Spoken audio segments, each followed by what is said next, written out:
Buenas tardes, vamos a iniciar esta nueva lección de Metafísica FIL 14.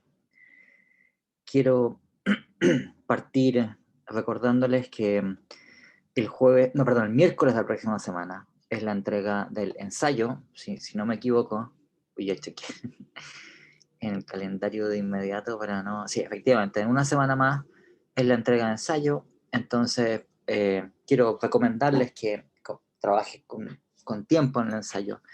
Eso es algo que habitualmente ayuda a que el ensayo quede bien, resulte un ensayo interesante, bien escrito, comprensible, bien argumentado. Eh, Recuerdan ustedes también que yo les envié un link de un video en donde doy algunos consejos para cómo hacerlo, en qué cosas fijarse, cómo abordarlo. Ustedes también recuerdan que el tema es libre. Tienen ustedes también los resultados de la primera prueba, fueron muy malos. Eh, en fin, estoy todavía preguntándome qué cosa es lo que ha hecho que esta cuestión no haya funcionado muy bien. Eh, Puede ser alguna alternativa, porque la experiencia que he tenido con este tipo de prueba, en donde es con cuaderno abierto y es, en fin, son cosas distintas, es que puede salir la prueba que uno realiza o mucho más difícil de lo esperado o mucho más fácil de lo esperado. He tenido experiencia de los dos sentidos, entonces espero que esto sea un fenómeno que tiene que ver con eso y que después se compensa, digamos, con las restantes evaluaciones del semestre. O sea, no vería por qué razón debería ser distinto esto. ¿Bien? No veo que ustedes, no sé, digamos, no estén entendiendo nada o algo por el estilo. Entonces, tengo la razonable esperanza de que esto va a ser revertido rápidamente. Eh, por regla general, ahora no es habitual, pero regla general es que los ensayos tienen generalmente mejores evaluaciones que las pruebas, ¿no? Tampoco puedo asegurarles que va a ser así, pero en fin, les digo eso a modo de, en fin, reflexión sobre el resultado de una muy mala primera evaluación. Voy a compartirles pantalla para que continuemos conversando y discutiendo de los temas que habíamos iniciado la última sesión. Ustedes recordarán que lo que estábamos conversando era acerca de esta distinción gruesa entre teorías que podemos denominar en términos generales realistas o antirrealistas acerca de un dominio de entidades, como por ejemplo los hechos morales, o sea, el hecho de que ciertas acciones sean moralmente buenas o moralmente malas, ya sea acerca de la existencia y las propiedades de objetos físicos, ya sea acerca de la existencia y las propiedades de hechos futuros, hechos pasados, etc. La cuestión es que ustedes encuentran que a lo largo de la historia de la filosofía, diferentes filósofos han adoptado posiciones que caben dentro de estas alternativas. Por supuesto, esto es una agrupación muy general, digamos, o sea, no es que haya, por ejemplo, una teoría realista acerca de, no sé, las propiedades, por ejemplo. O sea, que es un debate con el cual tengo cierta familiaridad. Si ustedes consideran las discusiones acerca de las propiedades, bueno, ustedes tienen, no sé, un montón de teorías que son todas realistas, ¿de acuerdo? O sea, eh, teorías en donde las propiedades son universales, por ejemplo, teorías en donde son tropos, teorías en donde son, qué sé yo, clases de semejanza, como sostienen los nominalistas de semejanza, y todas ellas son teorías perfectamente realistas. Ahora, tienen diferencias muy grandes entre ellas, ¿no? Eh, de la misma manera, si uno también considera teorías antirrealistas, también yo les he indicado, hay una variedad muy grande entre teorías antirrealistas. Algo de eso vamos a comentar en un momento, no sé si, espero que hoy día, si no, no sé, el próximo lunes, pero ustedes tienen en un extremo, si ustedes quieren, teorías antirrealistas, por ejemplo, en donde lo que hace que algo sea el caso es la opinión de alguien, ¿eh? O la opinión de una cultura, la opinión prevalente en una cultura. Y en el otro extremo también caben dentro de teorías antirrealistas, teorías en donde lo que determina la existencia de algo, de un hecho, es un estado epistemológico ideal que tendríamos en circunstancias en fin, que no son las circunstancias en las cuales nos encontramos, y en las que se darían una cantidad de requerimientos específicos. Alguien me está haciendo una pregunta. Fael pregunta, oportunidad de comentar la prueba un tiempito. Mira, Fael, creo que yo no sé si viste, pero la escribí yo con la indicación de cómo va a ser el proceso de recorrección, y también les indiqué cuál es la pauta de corrección. Así es que, bien, vamos a tenernos a eso, ¿ok? No porque no quiera comentarlo, pero estamos un poco apretados de tiempo. Normalmente en un año normal, a esta altura estamos ya avanzando en otras cosas. ¿Bien? Ok, o sea, en fin, si también algunos de ustedes tienen inquietudes especiales, hacemos una sesión especial, podemos hacer otras cosas, pero hoy día tenemos que seguir avanzando. Perdón. Bueno, entonces, estábamos hablando acerca del realismo y el antirrealismo como concepciones generales acerca de cierto dominio de entidades. Esto es, como concepciones gruesas acerca de, podemos decirlo, la objetividad o el grado de objetividad que tienen ciertos hechos, ya sea porque estamos pensando que el darse o no darse de esos hechos es completamente independiente del tipo de estados epistémicos que podemos tener nosotros. O sea que nuestras creencias, cuál tipo de evidencia sea aquella que nos resulta disponible, es algo que no incide de ninguna manera en el darse o no darse de esos hechos.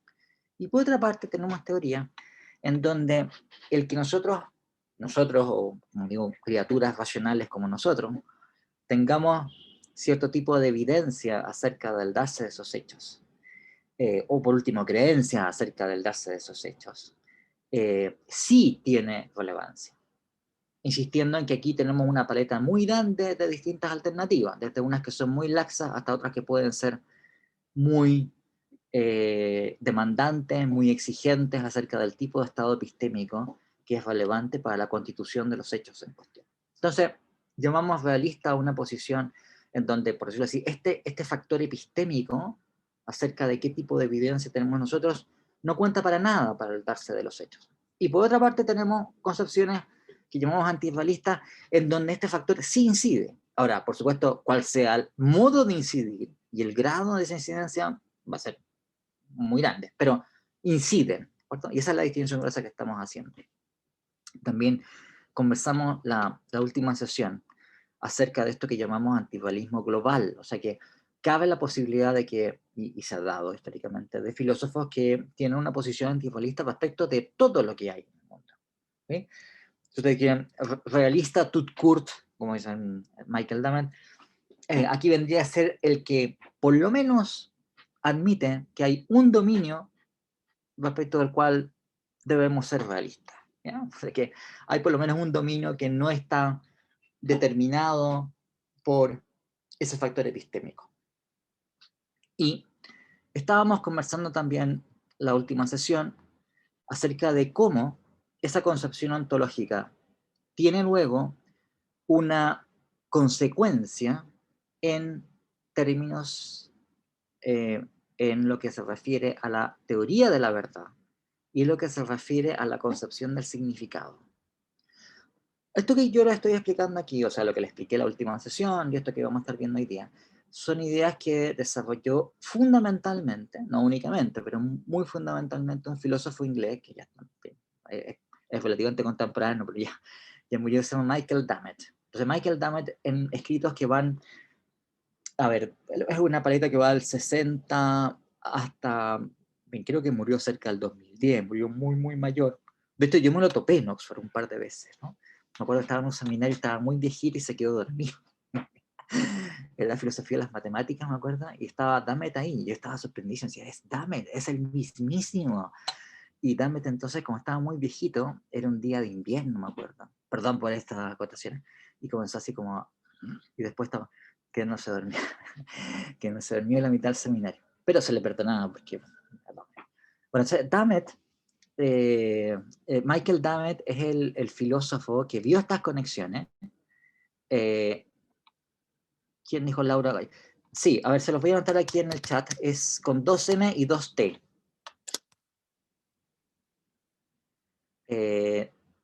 No, a todos, perdón. Ahora sí. Dummett. Michael Dummett. Entonces, tiene una serie de escritos que conmigo parten a los 60 y tiene una paleta grande, de los cuales las cosas más importantes son entre el 70 y el 80. ¿No? Tiene un libro, en fin, muy importante, se llama The Logical Basis of Metaphysics, en donde se lo portaría, pero en fin. Bueno, Dummett fue el que vio esta conexión, ¿no? Y la vio fundamentalmente trabajando en temas sobre intuicionismo matemático, del cual vamos a hablar en un momento más. O sea, la cuestión es que si uno tiene una concepción metafísica acerca de un dominio de entidades, eso se ve reflejado en cómo debamos entender la verdad de las proposiciones que enuncian el darse de esos hechos. ¿Sí? Por supuesto, todas las partes, todos los filósofos que están discutiendo sobre teorías de la verdad están de acuerdo con que para una proposición P cualquiera, P es verdadera si solo si P. La cuestión entonces es que esos filósofos difieren entre sí acerca de cuál es el contenido de la noción de verdad que estamos atribuyendo a una proposición, tal que P es verdadera si solo si P. Cuando se trata de un filósofo realista, la verdad de las proposiciones que enuncian los hechos acerca del dominio en cuestión se dan de manera completamente independiente de cuáles sean nuestros estados epistémicos. ¿Verdad? O sea, la verdad está como ustedes pueden ver, la verdad en virtud del principio de equivalencia está conectada con lo que hay. ¿Sí? Alguien comentó, creo que fue Rodolfo, la sesión pasada, esto que la verdad es lo que es una formulación que se hace en Agustín. Bueno, sí, efectivamente, la verdad es lo que es. Entonces, dado eso, nuestra concepción ontológica acerca del mundo se ve reflejada, por decirlo así, es como una especie de espejo que tiene en la concepción de la verdad. Me van a disculpar, voy a dejar de compartirles pantalla un momento porque se me pasó una pregunta. Pregunta aquí Laura Guayo, ¿qué textos deberíamos estar leyendo para esta unidad? Laura, estamos en los mismos textos, o sea, básicamente lo que yo estoy explicando ahora son cosas que se tratan en el último capítulo del libro de Garrett, que ya tenías que haber visto, y hay algunas cosas que aparecen ahí, pero todavía no salimos de eso. Yo cuando les diga que pasamos a la unidad 2 de tiempo, ahí les voy a indicar, pero estamos con los mismos textos, no son cosas nuevas las que estamos haciendo. Bien, volvamos entonces a esto de aquí. Perdón que tenga que dejar de compartirles pantalla. Lo que pasa es que si no alcanzo a pescar luego el chat, entonces tengo que hacerlo así, porque si no, no tengo cómo acceder. Oye, esto es pesa mía, digamos. ¿Sí? Bueno, entonces lo que estamos viendo es lo siguiente, que la concepción ontológica sobre un dominio de entidades se ve reflejada, tiene como su espejo, en la naturaleza de la verdad de las proposiciones que enuncian esos hechos.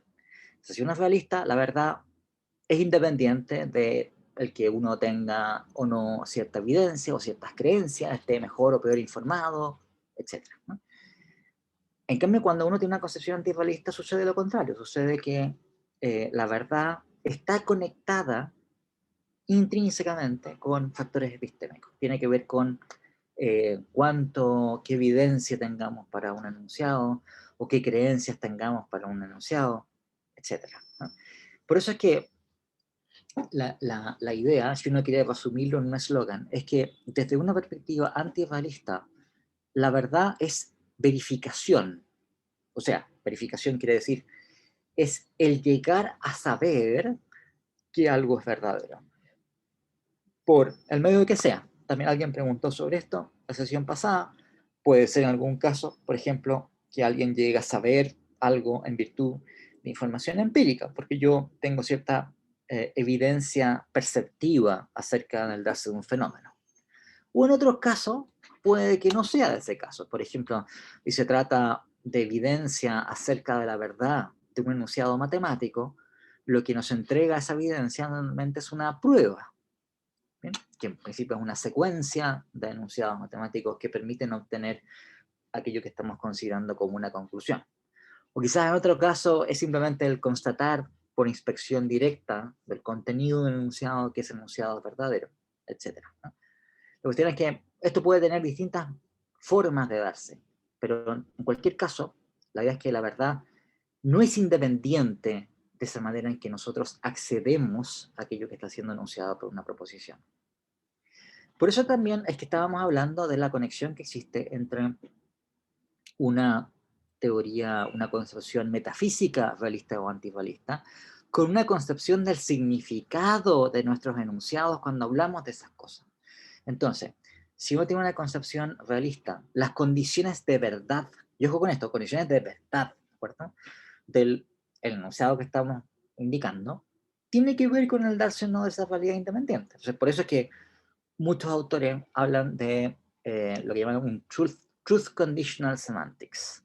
Sería algo así como una semántica de condiciones de verdad, donde lo único que importa es el darse o no darse los hechos que están siendo descritos por la proposición. Y eso es su significado. Pero si uno es antirrealista, ya no basta eso.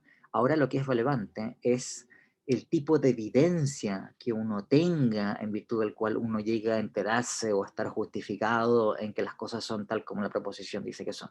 Entonces, en las concepciones antirrealistas, nuevamente, eh, el contenido de una proposición está ligado a esos factores epistémicos.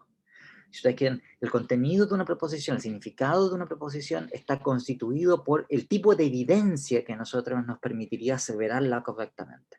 Por eso es que también muchos autores hablan de, cuando se trata de una semántica antirrealista, hablan de una semántica de condiciones de aseverabilidad, o sea, el tipo de condiciones que, bajo las cuales es correcto, es legítimo para un hablante aseverar o afirmar esa proposición. Hay una mano arriba, se me pasó el nombre de quién era, pero sí, dale nomás. Joaquín. Un ejemplo sería, como antiguamente los pitagóricos decían que la Tierra era esférica, porque la esfera era la forma más perfecta del universo. Y eso, o sea, sí, la chuntaron, pero por medios como completamente anticientíficos. O sea, este sería un caso en que un realista estaría de acuerdo, o sea, diría que eso es verdad. Mira, es que cuando tú tienes un caso de ese estilo, en ese caso los pitagóricos estaban aduciendo ciertas razones de carácter geométrico eh, para decir que la Tierra, pero no es que eso los haga antirrealistas a los pitagóricos, ¿verdad? Cuando tú estás diciendo que eres antirrealista, estás diciendo una cosa mucho más fuerte que esa, estás diciendo, mira, el significado del enunciado, la Tierra es esférica, consiste en el conjunto de condiciones evidenciales por las cuales nosotros podríamos llegar a saber que las cosas así. ¿Cachai?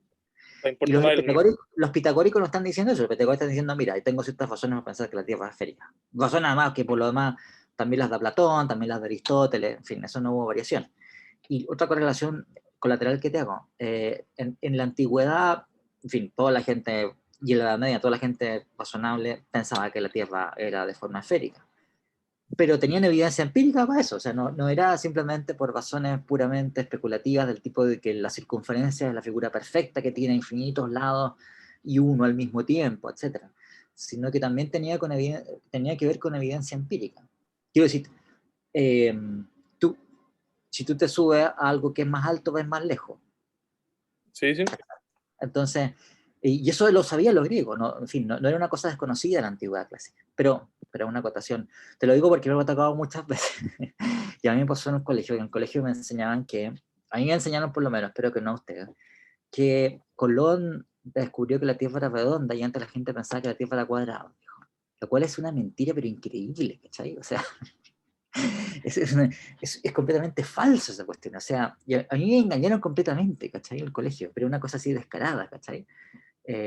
O sea, piensen ustedes que había cálculos de la circunferencia, a lo mejor no se sabe cómo fueron, si eran correctos o no, pero se estimaba cuál es la circunferencia de la Tierra, ¿cachai? Era Tóstenes se preocupó el tema. Entonces, tomen al margen, no sé, en fin.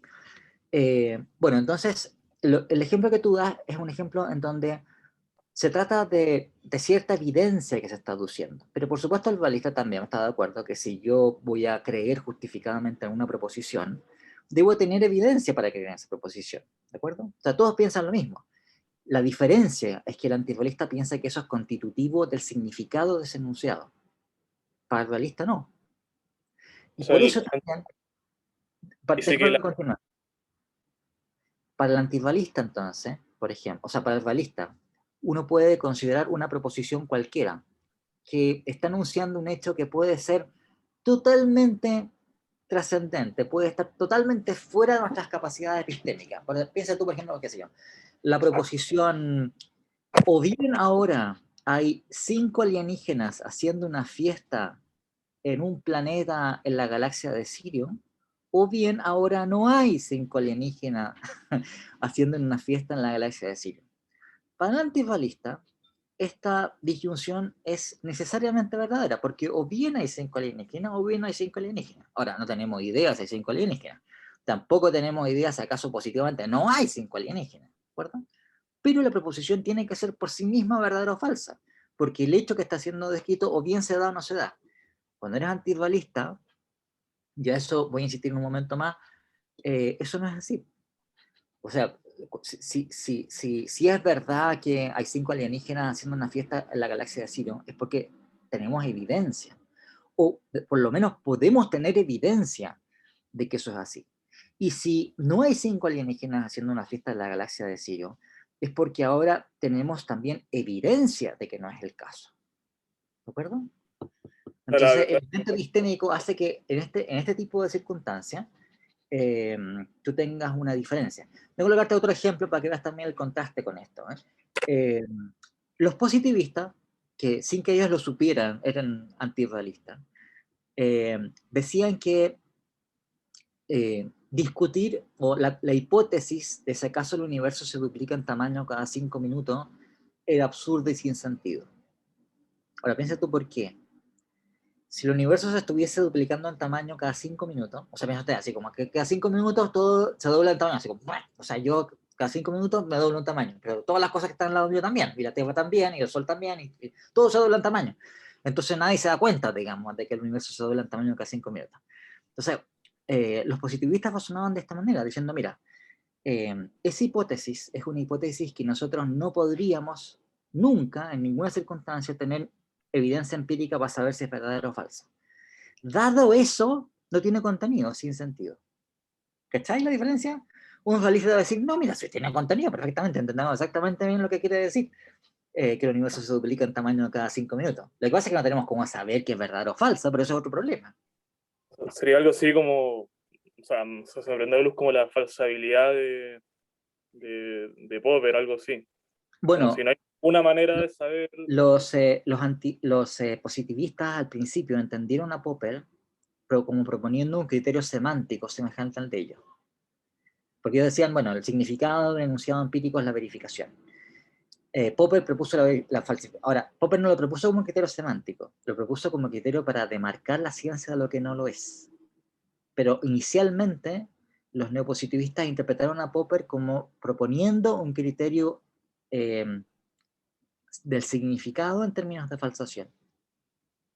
O Pero sea, es una idea, si lo tomas así, por decir, como criterio del significado, sería también una cosa semejante.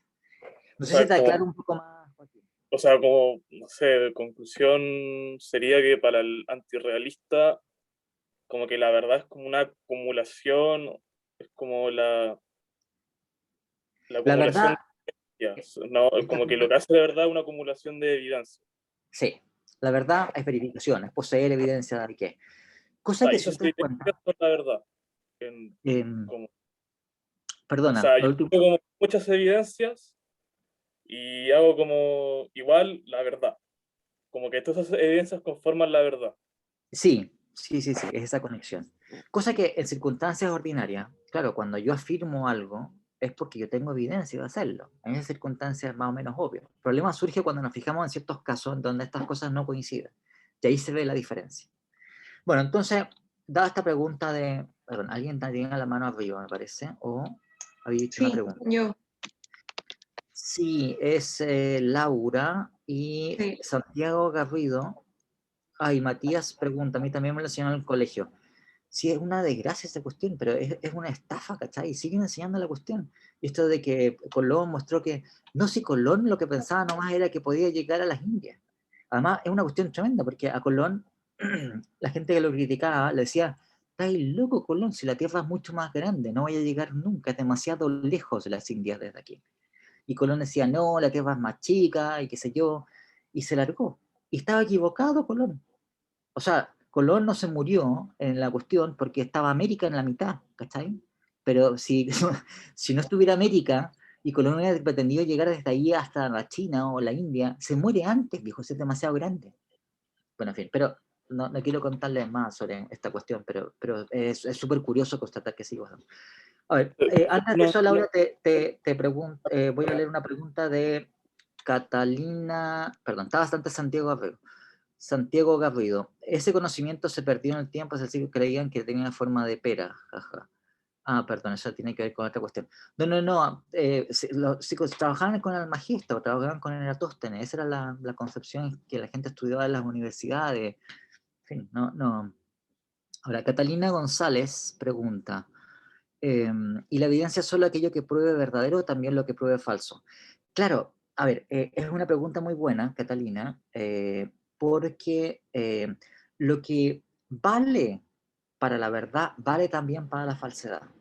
O sea, para el antirrealista, el que una proposición sea falsa, el que sea falsa y por tanto que la negación sea verdadera, ha de consistir en que tenemos evidencia positiva de que las cosas son no como dice la proposición que son. ¿Cachai? Entonces, las dos cosas van correlacionadas, ¿no? Entre lo que vale para la falsedad, vale también para la falsedad.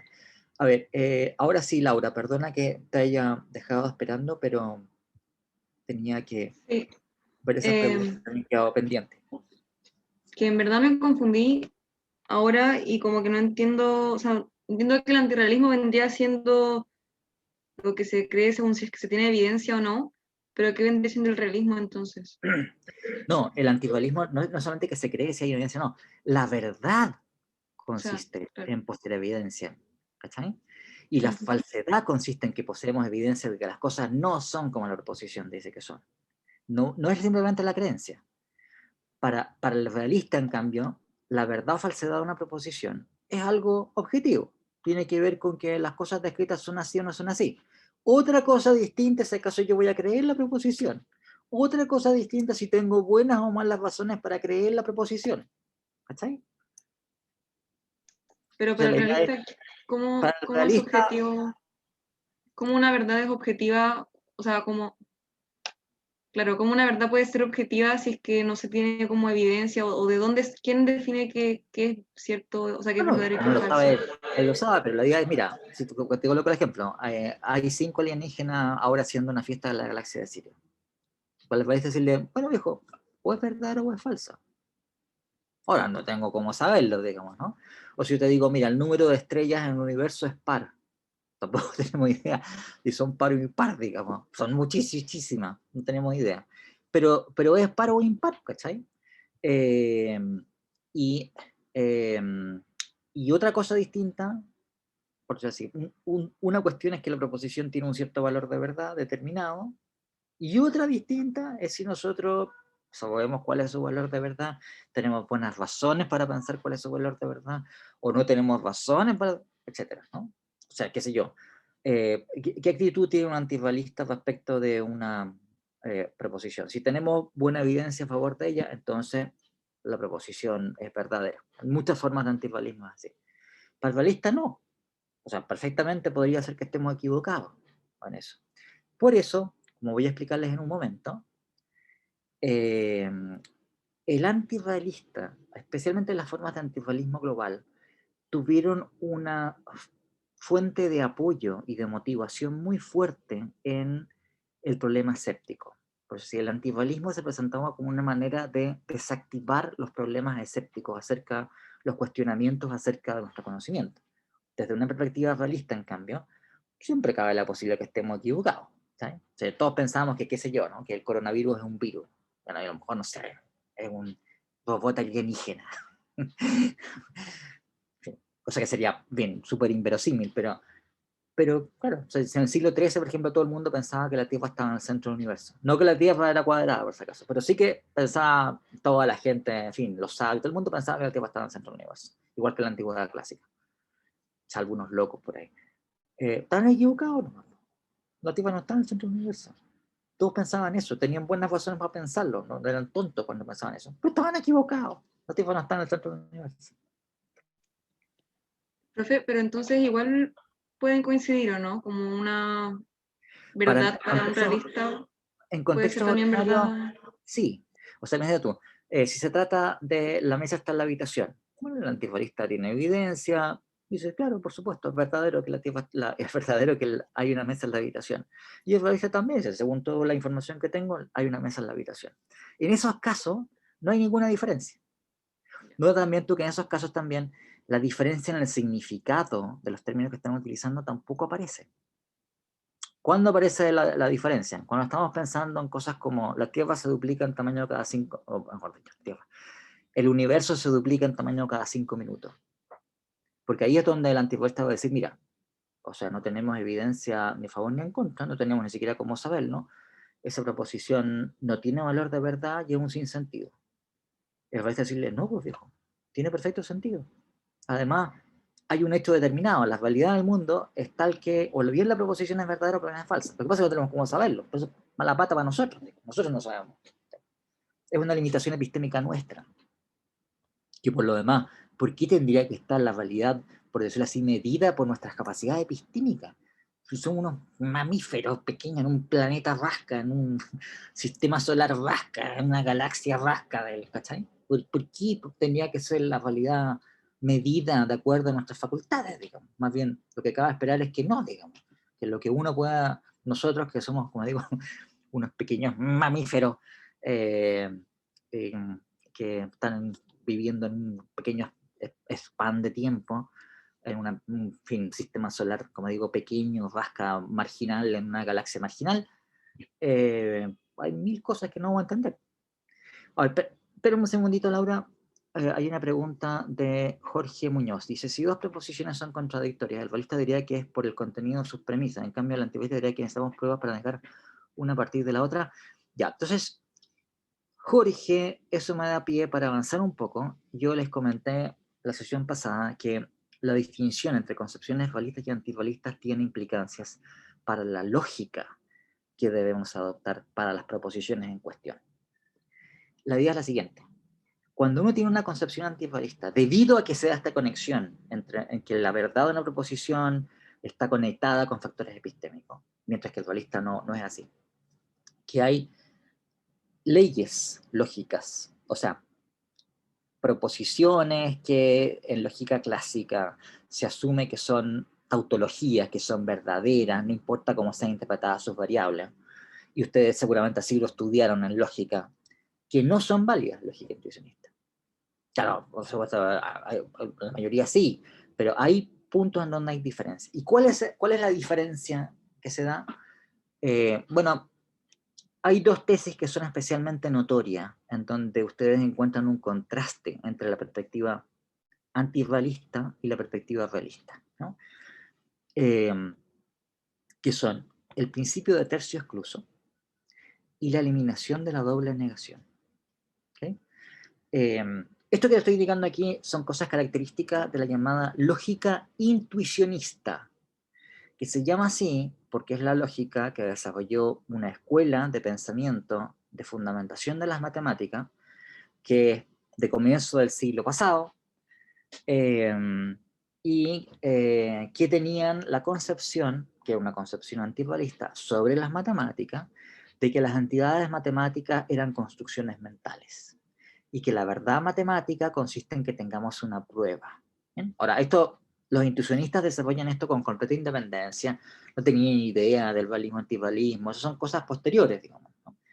Pero eran formas de antirrealismo sobre las matemáticas. De ellos, entonces, los antirrealistas matemáticos, o los intuicionistas, como se denominan, desarrollaron y precisaron cuál es el tipo de lógica que sería aceptable desde su perspectiva, y pensando en estas cosas de filosofía de las matemáticas. Y esa lógica se conoce como lógica intuicionista, por ello. ¿De acuerdo? Ahora, ¿qué es lo que pasa con esto? Alguien está con la mano arriba y yo lo he dejado esperando un montón de tiempo.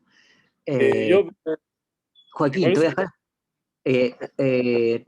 ¿Me esperas un segundito? no, le pregunto qué tal. No. Se va la explicación y te doy la palabra.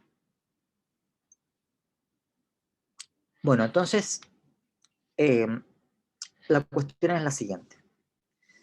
El principio de tercio excluso es un principio que enuncia para una proposición P cualquiera, o sea, vale para toda proposición, que o bien P o bien no P.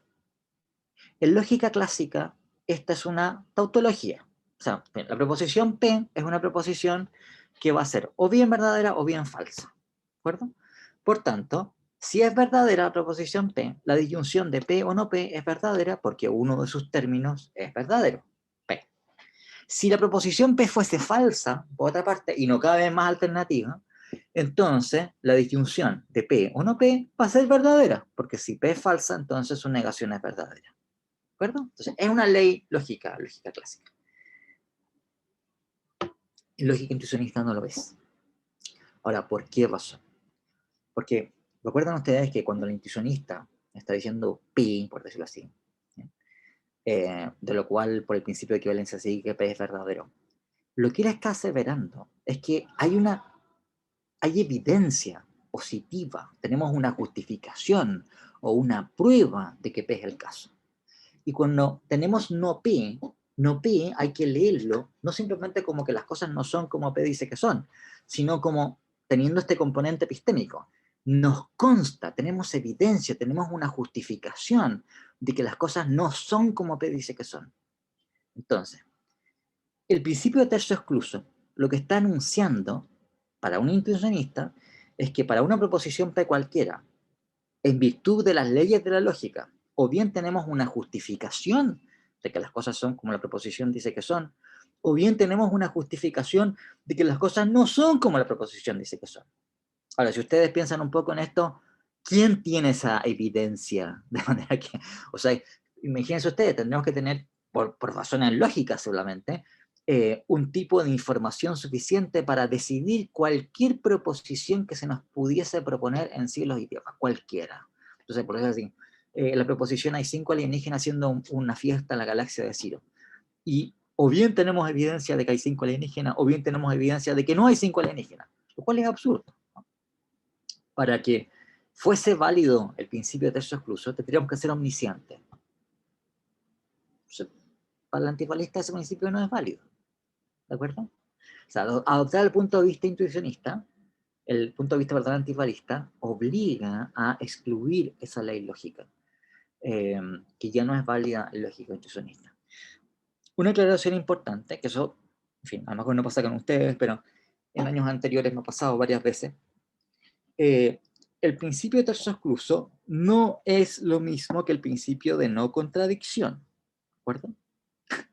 O sea, el antivalista cuando rechaza el principio de tercio excluso no es porque piense que haya contradicciones verdaderas, por ejemplo, de que haya proposiciones que son verdaderas y falsas al mismo tiempo. No, el antivalista también no acepta el principio de no contradicción. Para ninguna proposición es el caso que P y no P. ¿De acuerdo? Pero es una cosa distinta al principio de no contradicción que el principio de tercio excluso. Y el principio de tercio excluso no es lógicamente válido. Ya, ahora sí que sí, perdón que estuviera esperándote, quería salvar la explicación.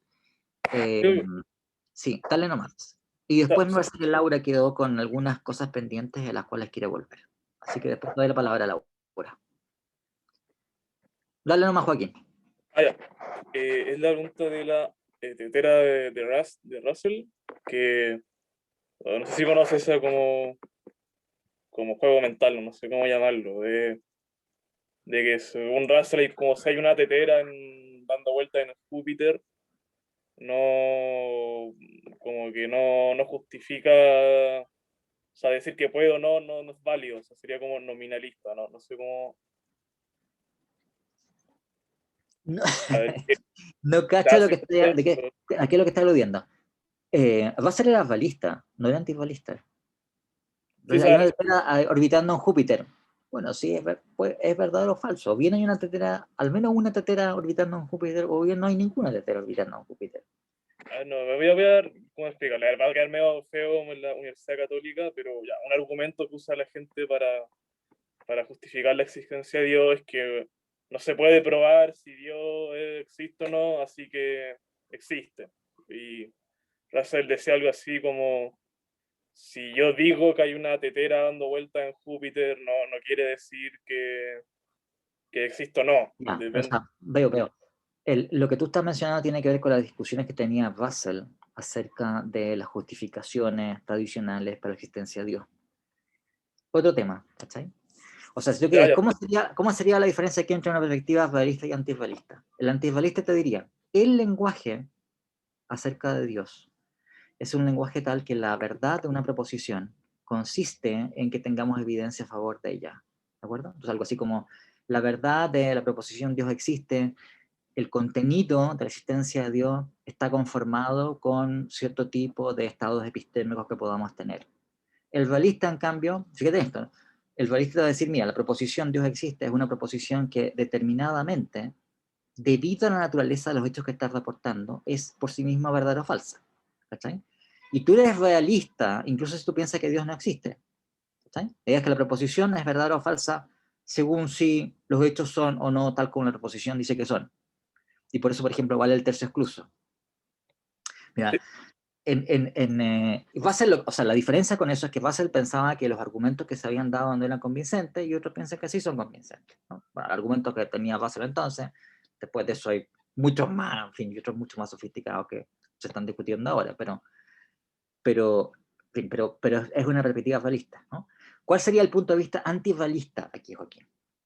Hay una corriente que apareció a fines del siglo XIX, comienzos del XX, y que después se ha mantenido por buena parte del siglo XX. Hoy día está rampante en todas partes, ¿no? Que se llama, en teología católica, el modernismo. No sé si lo has escuchado hablar. ¿Ya? O sea, ¿qué piensan los No, no modernistas? Los modernistas sostienen que los enunciados dogmáticos y qué sé yo, que se encuentran en el credo, por ejemplo, tienen como contenido ciertos sentimientos religiosos de los creyentes. ¿Cachai? Entonces, por decirlo así, ¿en qué consiste que sea verdad que Dios existe? En que tenemos sentimientos religiosos de una cierta cualidad. Y al revés, que Dios no exista, que no tenemos esos sentimientos religiosos. sí, perfecto. Eso es antirrealismo, ¿cachai? Y de una forma bien así relativista. Eso es antirrealismo. Pero, por decirlo así, el que alguien piense que Dios no existe, no. O sea, ¿cuál es el punto crucial aquí en el cual conviene fijarse? ¿Cómo tratan al principio de tercio excluso? ¿Cachai? Si eres realista, vale el tercio excluso. O bien P o bien no P. ¿De acuerdo? Y eso, cuando se trata de la existencia de Dios, también vale de la misma manera. O bien Dios existe o bien Dios no existe. Y si Dios no existe y nosotros pensamos que Dios existe, estamos equivocados. ¿De acuerdo? Y si Dios existe y nosotros pensamos que Dios no existe, estamos equivocados. ¿De acuerdo? Bien.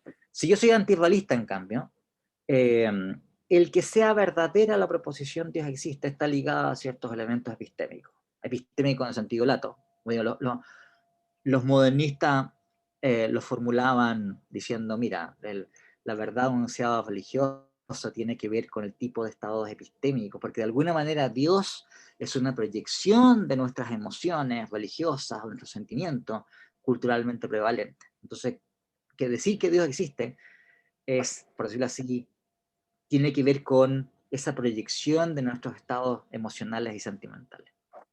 Y Laura, una preguntita, que relacionado con los mundos posibles de Lewis, un nominalista como fanático te diría, o no sé, fanático, te diría que no existen porque no se puede probar. En cambio, un realista te diría sí o no, que los mundos posibles de Lewis.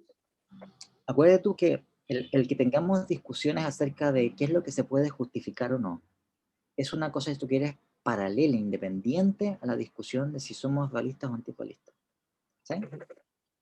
Sí. O sea, para el antirrealista, el significado de esos enunciados, la verdad de esos enunciados, está constituido por nuestros estados epistémicos. Para el realista, no. Entonces, por ejemplo, Lewis era un realista sobre hechos modales, pero hay muchos realistas sobre hechos modales, o sea, que piensan que el hecho de que algo sea verdadero, el que algo sea necesario o contingente, es un hecho perfectamente objetivo, pero difieren de Lewis de cómo es que entienden los mundos posibles. ¿Okay? Lewis piensa que son cosas como un actual. Muchos otros filósofos piensan, por ejemplo, yo pienso, que los mundos posibles son universales, ¿cierto? De un cierto tipo. Pero somos realistas todos. ¿Eh? ¿Qué es lo que sería un antirrealista? Sobre hechos modales, sobre lo que es necesario y posible. Pone un filósofo que diga que el que algo sea necesario consiste en que no podemos imaginarnos nada en contra. Ese es antirrealismo. Ya. ¿Sí? Sí, Entonces, el hecho de que alguien diga, mira, los mundos posibles no es lo que Lewis dice que son, eso no lo hace antirrealista por los mundos posibles. Tiene una concepción distinta, pero puede seguir siendo realista perfectamente. Bueno, Laura, adelante, por favor. No, ya me resolvió todas las dudas. Ya, a mí me pareció que habían quedado algunas, pero de todas maneras voy a seguir y después volvemos sobre puntos que queden pendientes. O sea, yo les comentaba que la lógica intuicionista es una lógica que resulta más exigente que la lógica clásica, en el siguiente sentido, de que hay tesis que en lógica clásica son lógicamente válidas. Cuando digo lógicamente válidas, quiero decir que si ustedes hacen una tabla de verdad, la tabla de verdad les va a arrojar siempre verdadero. ¿Ya? O, en fin, también podemos enunciarlo diciendo, mira, un enunciado es lógicamente válido, cuando no importa cómo sean interpretadas las variables, o sea, las cosas que no son constantes lógicas en ese enunciado, el enunciado siempre va a resultar verdadero. ¿Okay? Bueno, entonces hay ciertas tesis que en lógica clásica son válidas, son lógicamente válidas, porque son tautologías, etc., que no lo son en una perspectiva intuicionista. Y un par de principios muy notorios donde se da esto es el tercio excluso. ¿Por qué? Bueno, porque para el antirrealista el tercio excluso sería admitir que toda proposición, debido a las leyes de la lógica, o bien es verdadera o bien es falsa. Esto es, entendido en términos antirrealistas, que para toda proposición cualquiera, o bien tenemos una prueba o bien tenemos una refutación de esa proposición. Y claro, para que estuviésemos en esas condiciones tendríamos que ser omniscientes. ¿Sí? O sea, Dios para Dios vale el tercer excluso en ese sentido, pero para nosotros no, ni para un ángel tampoco, ni un alienígena tampoco. ¿Okay? Otro principio que es muy notorio, donde se da también una diferencia entre una perspectiva realista y antirrealista, es la eliminación de la doble negación. Ustedes seguramente, lo que han estudiado, lo que ustedes en fin, saben y que es más o menos obvio, que es obvio en la perspectiva clásica, que para una proposición P cualquiera, P sí solo sí, no, no P. O en otras palabras, que la doble negación se cancela. ¿Cachai? Que decir no, no P es lo mismo que P. No tiene ninguna diferencia, no hay ningún contenido especial en la negación de P que en P. Y no importa lo que sea P. Entonces, en lógica clásica, las dobles negaciones se cancelan simplemente. Si ustedes tienen una fórmula con dos negaciones antes, las pueden eliminar porque no significan nada, digamos, ¿no? Son como dos signos de negación, digamos, de verdad, de negativo, digamos. Se eliminan, se cancelan entre sí. Bueno, en lógica intuicionista no. En lógica intuicionista no es así. ¿Por qué? Porque la negación tiene un contenido epistemológico, tiene que ver con un tipo de estado de información o de evidencia respecto de lo que se está anunciando en la proposición. Entonces, cuando un antirrealista ve no, no, P, lo entiende no de la manera en que lo entiende el realista. El realista lo está entendiendo como diciendo, mira, no es el caso que P. No es el caso que P, naturalmente. Para el antirrealista, la negación, es que sea el caso que no P, es tengo una prueba o una justificación de que las cosas no son como P que son. En otras palabras, usted quiere es que tengo una refutación de P. ¿Okay? Entonces, la negación de la negación de P para el antirrealista es formulándolo, por decirlo así, parafraseándolo de una manera que sea aceptable o entendible para el realista, que tengo una refutación de cualquier refutación de P. O en otras palabras, cuando tengo la negación de la negación de P, la idea es que tengo positivamente un estado de información por la cual me consta que nunca podrá constarme que P es falso, que P no es el caso. ¿Está bien? Ahora, ¿cuál es el punto? Que para el antirrealista esto no es suficiente para garantizar que sí tengo positivamente una justificación de P. Entonces puede ser, por ejemplo, que el estado en que yo me encuentre respecto de lo que está siendo anunciado por una proposición sea tal que nunca pueda yo llegar a saber que lo que dice esa proposición es falso, por los motivos que sean. Eso todavía no es garantía de que tengo positivamente información de que P es verdadero. Ahora, al revés no hay ningún problema. Si yo tengo información positiva de que P es verdadero, de que P es el caso, entonces trivialmente tengo una refutación de cualquier eventual posible potencial refutación de P. Pero no P no implica P, ¿no? Entonces, claro, para el antirrealista, fíjense ustedes, se da la siguiente situación, que de alguna manera la negación de la negación de P, o la doble negación de P, es un estado, por decirlo así, intermedio entre P y su negación. Es una cuestión que se encuentra en la mitad. Y no es equivalente a ninguna de esas cosas. Por eso también pasa una cosa peculiar, que es que en lógica intuicionista, dije, hay muchas leyes lógicas que valen en lógica clásica que no valen en lógica intuicionista.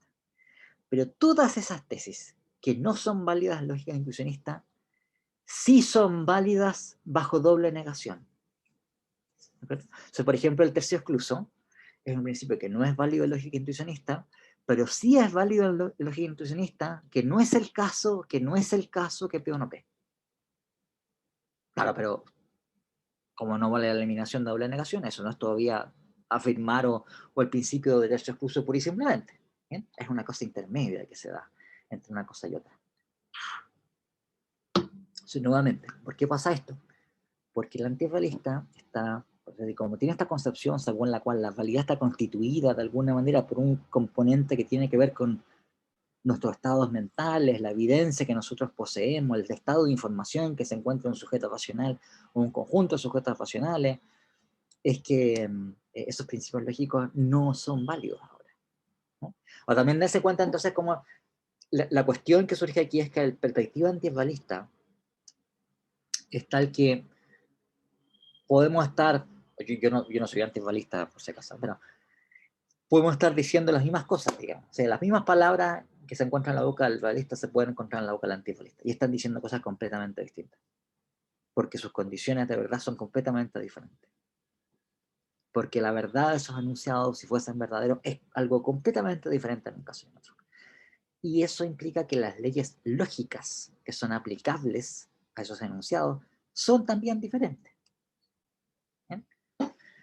Bien, voy a enunciarles ahora otra conexión adicional. Recuerden ustedes que yo les quería mostrar este cuadrito en donde tiene que ver esto con, por si, cuáles son las conexiones que se dan aquí, ¿no? Partimos con una concepción ontológica antirrealista. Eso tiene una cierta consecuencia acerca de cómo debe ser entendida la verdad de las proposiciones que enuncian el darse de los hechos en cuestión acerca de este dominio.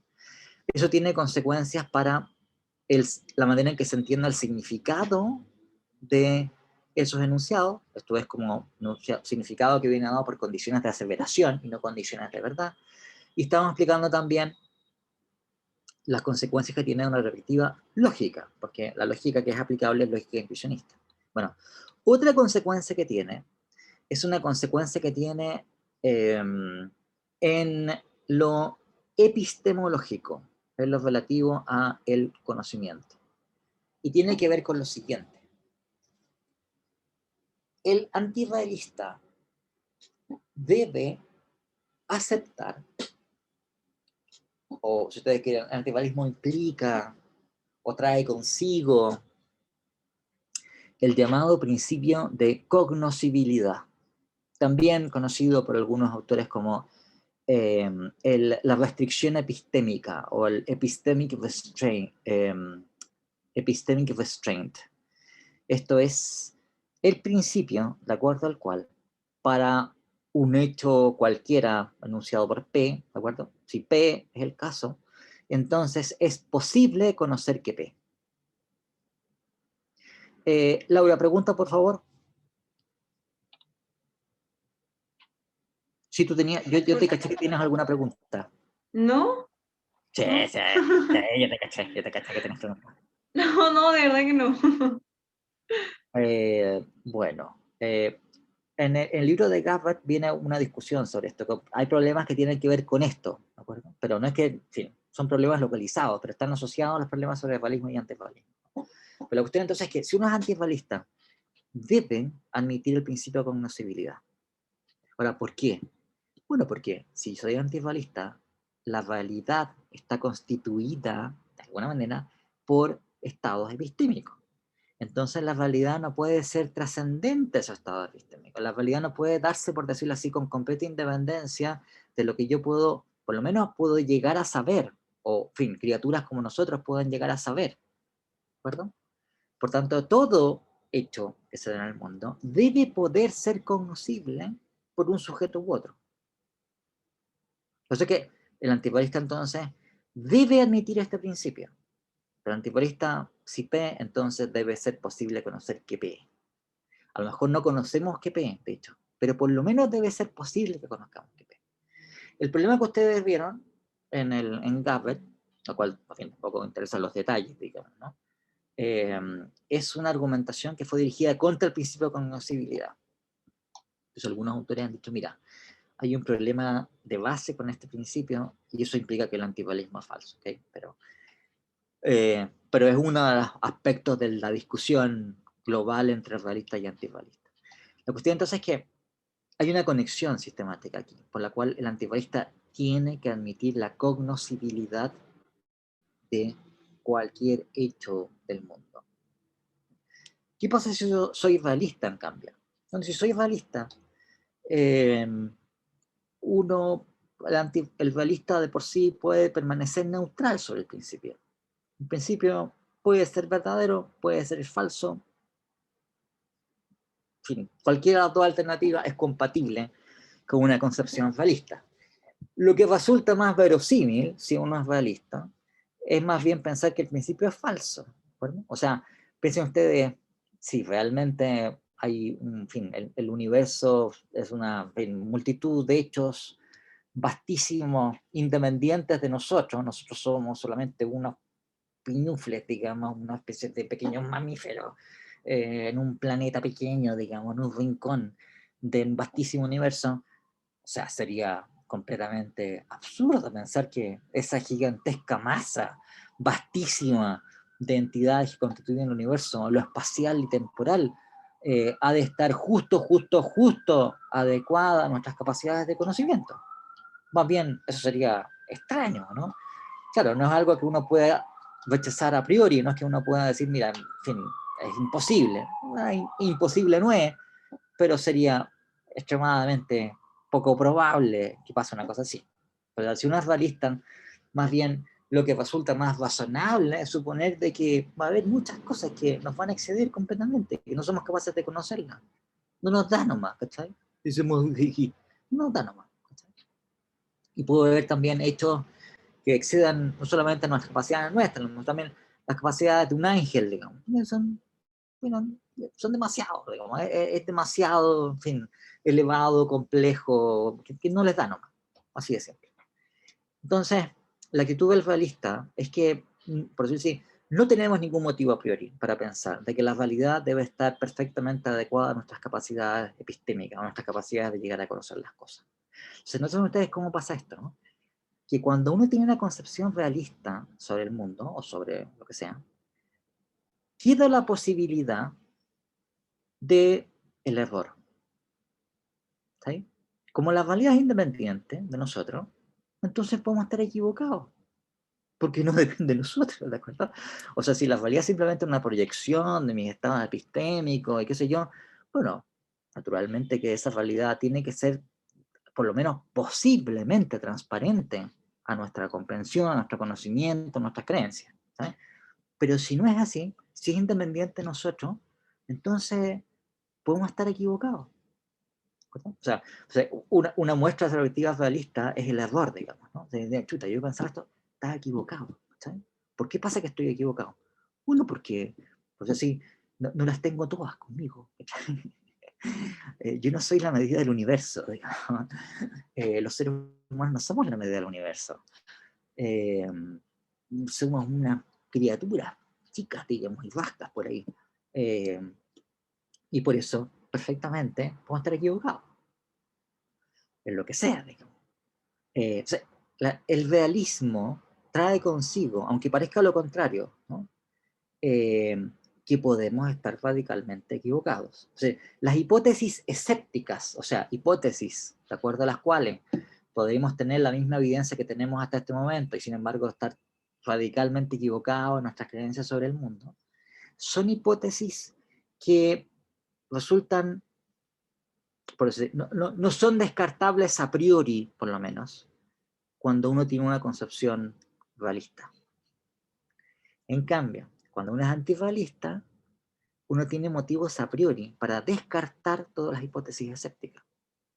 Y de hecho, como voy a explicarle, pero el día lunes, una de las razones históricas por las cuales concepciones antirrealistas globales, espérate que lo voy a mostrar aquí, varias de ellas, no el relativismo en particular, pero otras sí, tuvieron su principal fuente de motivación en la preocupación de contestar los argumentos escépticos. O sea, el antirrealismo global, en muchos autores, se hacía atractivo porque ofrecía una manera de silenciar los cuestionamientos escépticos. Bien, estamos más o menos en la hora, así es que... Una pregunta del ensayo. O sea, es como una idea, pero por ejemplo, para el ensayo uno podría hacer como, por ejemplo, ya defino el realismo y agarro un filósofo, este autor yo explico qué es el realismo y pesco un filósofo, este filósofo es realista por tanto, tanto, tanto y se ve, Sí, por ejemplo, en... no, por supuesto, por supuesto. Se puede hacer perfectamente una cosa así, hacer un examen diciendo, mira, en realidad la posición que tiene este autor sobre tal tema es una posición antirrealista, por ejemplo. ¿Sí? Bien, Ya, eso. vamos a quedar